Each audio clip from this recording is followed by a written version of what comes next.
Mga boss, naniniwala ba kayong si PBBM ang pinuno o mastermind ng pinakamalaking nakawan sa kasaysayan ng bansa?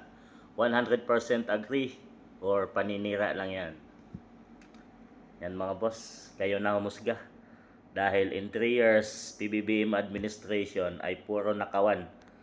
Corruption ang nangyayari sa bansa mga boss. At sayang, ang billions of pera ng taong bayan na sana ay para sa mga proyektong build projects or mga proyektong para sa mga pagkain, kalusugan ng mamamayang Pilipino.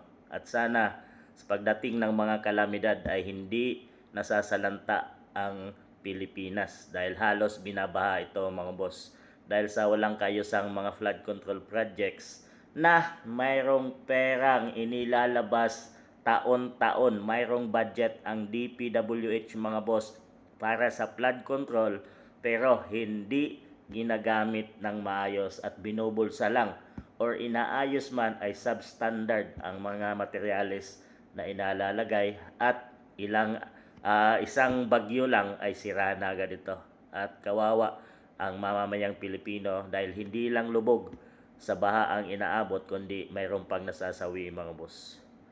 So, bilang presidente ng Pilipinas ay nasa iyo ang kapangyarihan mga boss. Ikaw ang pinaka-powerful sa Pilipinas mga boss at kaya mong ipakulong kung sino man.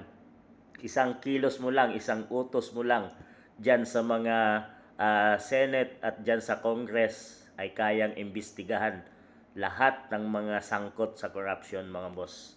Itong pinakamalaking nakawan sa bansa, billions mga boss, ay kaya itong panagutin ng Pangulo dahil siya ang powerful na tao sa Pilipinas bilang presidente ng Pilipinas mga boss. Pero kung isa ka sa sangkot or mga alagad mo ang sangkot ay hindi mo talaga magagawa na ipakulong itong mga magnanakaw na ito mga boss dahil syempre mga kakampi mo yan. So talagang hanggang ngayon kaya naman nakikita natin ay wala pang nakukulong na mamalaking big fish.